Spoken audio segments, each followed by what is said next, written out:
Just a quick one before we dive in. I've just opened up 2 brand new ways to work with me. If you're an established beauty professional who's ready to increase your revenue, either in your clinic or by moving into the online mentoring and educational space, you can join me for a 2-month container where we build and validate your first online offer or your next big move. Or if you're ready to go all in, there is a 7-month private mentorship where we build, launch and scale your new revenue stream together. If you're not sure which one's right for you, I'm offering a handful of free business clarity calls, quick and powerful to map out your fastest path and to see which container fits best. Just DM me the word revenue on Instagram or check the link in the show notes and email me. Let's get into the episode.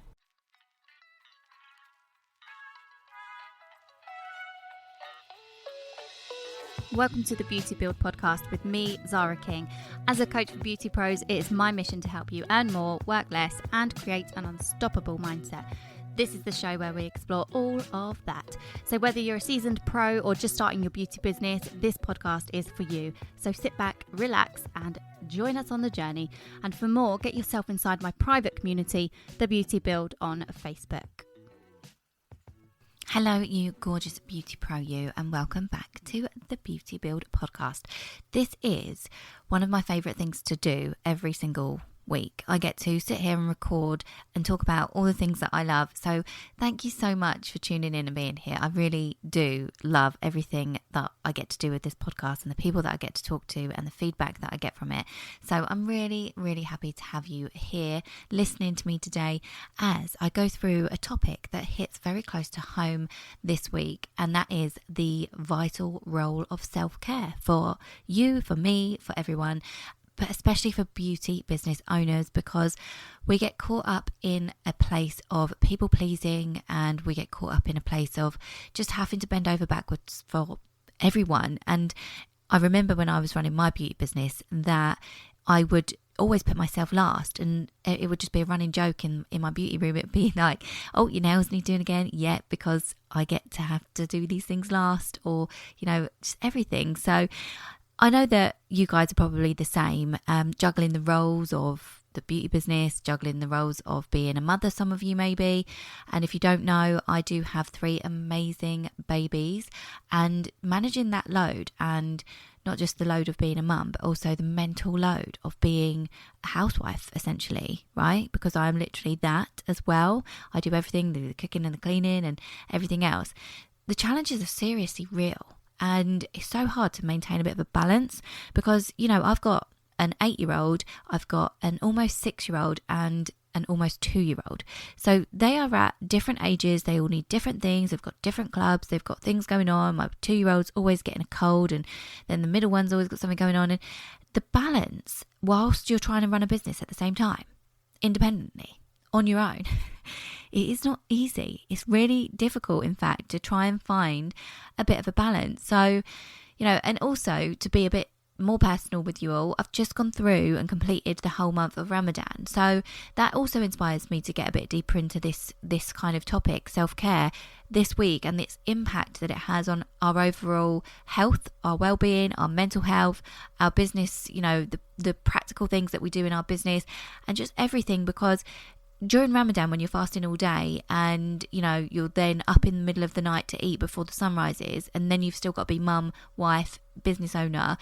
Yes, I took my foot off and did barely anything, to be honest, when it came to work, but I still did my one-to-one coaching calls. I still did bits and bobs. And when you're doing that and you're doing everything alongside it as well, and you want to make it fun for the kids and you want to get them involved and you want to do, you're cooking every day so that everyone can open their fast, without getting too much into it, it's a really fun time, but it's also really difficult. And that's the whole point. You're supposed to remember how grateful you are for everything that you have and that you can do. You're supposed to remember that other people are struggling. And yeah, so when you go through all of that, and if you're not putting yourself first, my gosh, if you're not eating well when you do open your fast, if you're not looking after yourself in the times that you do get to look after yourself, then can you just imagine? You're just going to fall to pieces. And there were times during the month, I would text my coach and be like, I think I'm just going to give up. And you're going to laugh if you know me well enough to listen to that. But literally, I'd be like, I need to give this up. I need to chill because I can't do it all. And he'd be like, are you ill? Are you okay? Because seriously, checking in, you're looking after yourself, because that's the first thing that happens is, as soon as your physical health goes and you're not looking after yourself physically and your self-care goes, then your mental stuff starts going and you start questioning things and you start getting imposter syndrome again and you start really worrying about everything you're doing on your business. You start thinking about the guilt that you've got when it comes to mum guilt. That was hitting me so hard, and I was like, you know what, let me take a step back. I'm probably not well, probably not okay at the minute. And if I look after myself a bit better, I'll probably be fine. Come back to me next week. And obviously, lo and behold, I texted him the following week and I was like, you know what, I got this. I'm going to keep going with this. So, it's just one of those things that really inspired me to come on to the poddy and have this chat with you all, even though it's just me and my microphone. So let's just get started. When it comes to unpacking these kind of struggles that we have as beauty business owners, let's bring it back to the beauty business owners.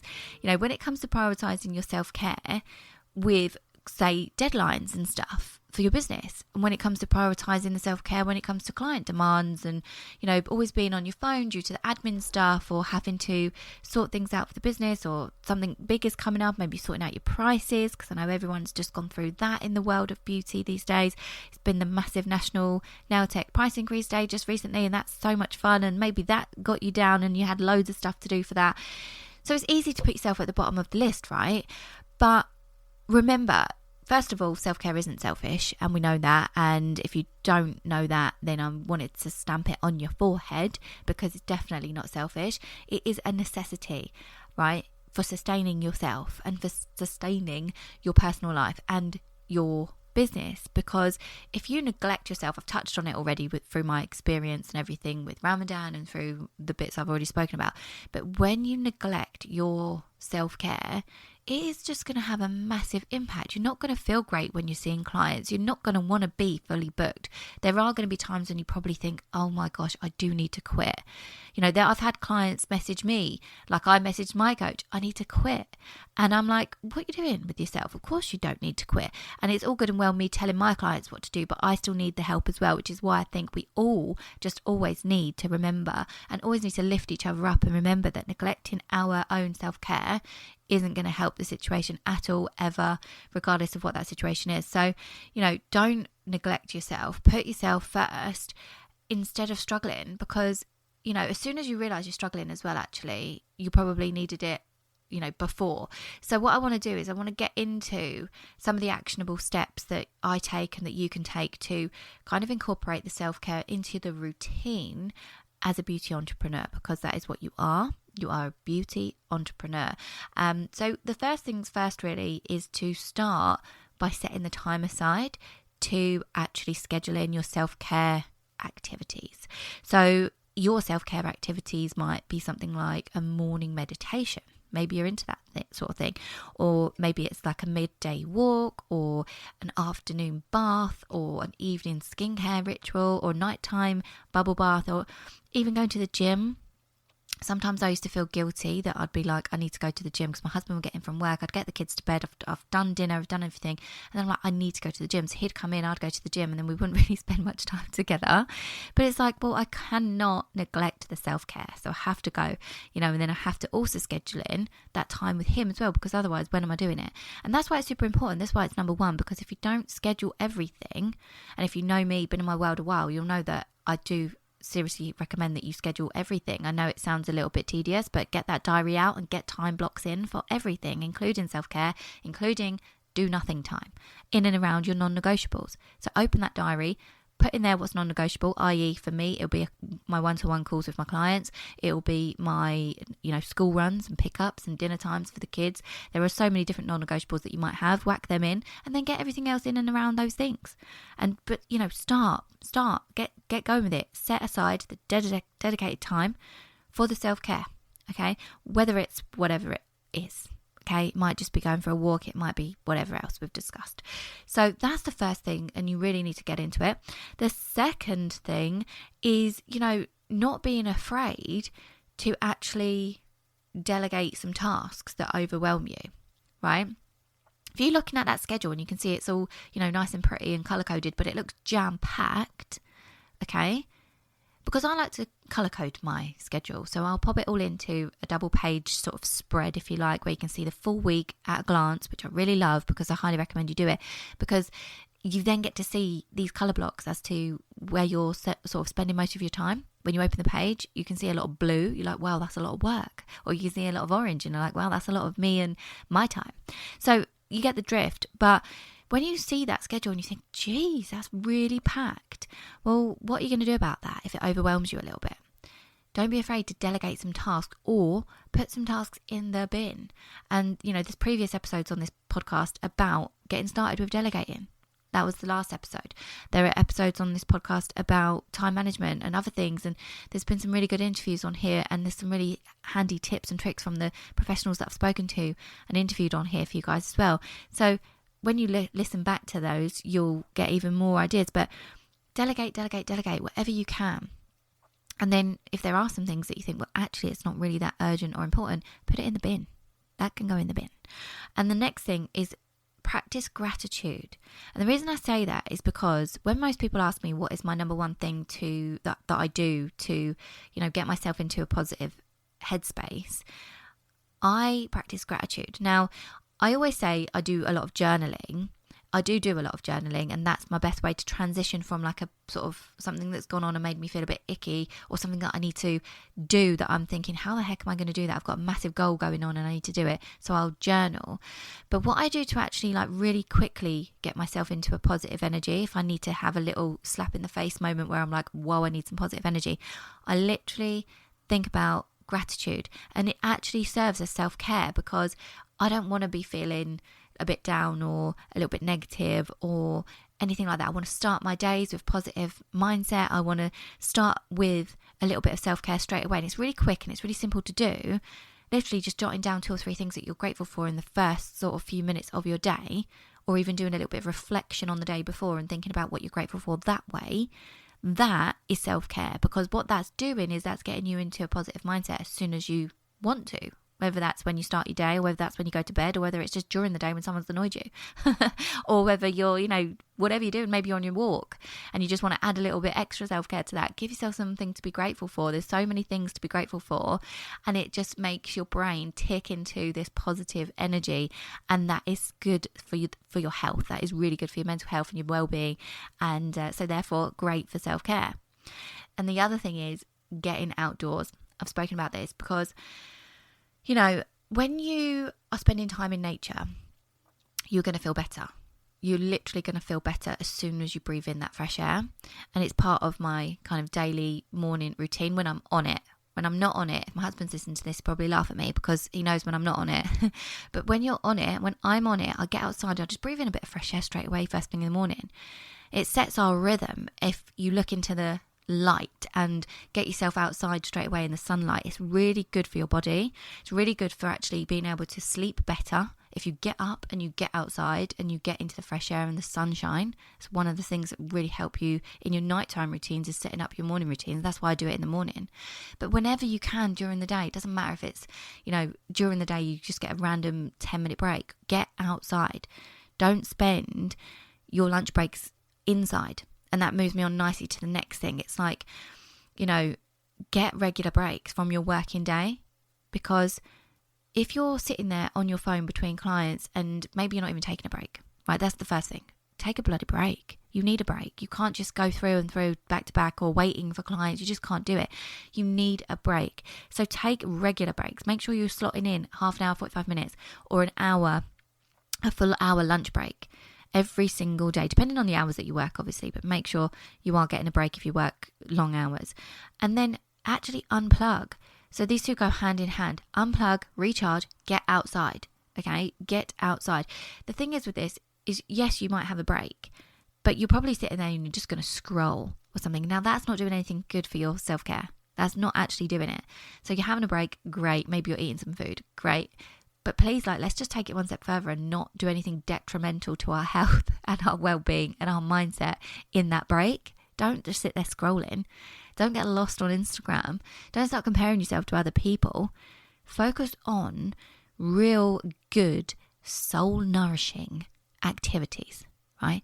Getting outside, going for a walk. Maybe it is that you do need to do something, for you specifically. So maybe, I don't know, I can't think off the top of my head, but maybe there's something on your to-do list that's for you that you want to do. Do it. Soul nourishing activities. I like that. So do that, take your breaks and incorporate getting outside. And the next thing I wanted to say was get support. So if you find it really hard, if you've been, struggling to fit in self-care, if you find it difficult to maintain a routine of self-care and you've done all of these steps and you've tried, then get some support. Go on this mission with somebody else. Get an accountability partner. Message me if you need to. I can keep you in check and be like, have you done this today? Because friends and family really want you to thrive, right? And so do I. And there are other professionals as well. If you need help with self-care activities, if you need proper help with how to journal, if you want to get into a bit more of the woo-woo stuff, there are so many different professionals that can help you with that as well. So definitely get support and just get that accountability going from friends and family as well, or your partner, because they want to see you at your fullest, because, you can't pour from an empty cup. There have been so many times where I have been, rudely awakened with my experiences when I get, reminded about mindfulness and reflecting on everything and, looking after myself. And I have to bring myself back to reality all the time and keep practicing this. You're going to have to keep practicing as well. And when it does hit you in the face and you think, oh, I need to look after myself again, use that time, just unplug and reconnect with yourself, figure out what it is that you want to do to practice your self-care and, get back into your gratitude and get your routine going again, because it needs to align with you and your values and your goals. And it also needs to align with what you've got going on in your life and in your business at that point in time. And that's why literally everything changes all the time. My routines, my structures, my scheduling, my week, it looks different all the time because I refocus all the time on things, because I'm constantly evolving and I'm constantly changing and things around me are too. It just gives me, a reason to sit back and reflect on it all again and rejig and refocus. Ramadan's a typical experience of that. Ramadan is a typical example, because I had to look at the month ahead and be like, okay, we've got Ramadan coming up, this was going to happen, I'm going to be up at the crack of dawn, well, before the crack of dawn, to eat before the sun rises, and then I'm going to be not eating again until the evening, and then and you think, okay, I better rejig. I got to rejig. So you're going to have to do this as well. And I think, when you get support and then they help you do it too, at least having someone to bat ideas around with and talk about it all with is really going to help you out, so that you can keep being the best you can be for yourself first and then for others later, because you can't just be everything to everyone and not be looking after yourself. When I say things like be mindful of it, practice your gratitude, all the rest of it, it's not just buzzwords that I'm using. I'm not just throwing them out there at you to be a little bit extra. These are practical tools for you, and they're super simple, right? Manage that sort of stress level that comes up in your life. Manage your focus, manage your work, manage your life, because when you incorporate the techniques and the things and the gratitude and all of this awareness into your daily life, even if it is the steps that I spoke about then, about, getting outside, taking breaks, when I speak about any of these things, they're actually practices that can help you stay really present, stay grounded, right? When things get tough. That's why I do this stuff, right? That's why I talk on this podcast about things like this. It might be that you have to meditate, do some deep breathing, all these exercises, all these things to practice your mindfulness, to practice your self-care, in whichever word you want to package it up. It's all because what are they going to do for you? They're going to keep you grounded and focused and positive in the midst of chaos, when things go awry. This is what's going to keep you sane. This is what's going to be able to pull you back to operating again when you fall off. It happens. And I know it does, because it happens to me all the bloody time. Anyway, I hope it's helped. I'm going to wrap up this episode, but I do urge you to prioritise your self-care as a non-negotiable aspect of your schedule, right? Whack it into that schedule. Stick to it, create a routine, because your beauty business journey is going to be a lot easier to success, right?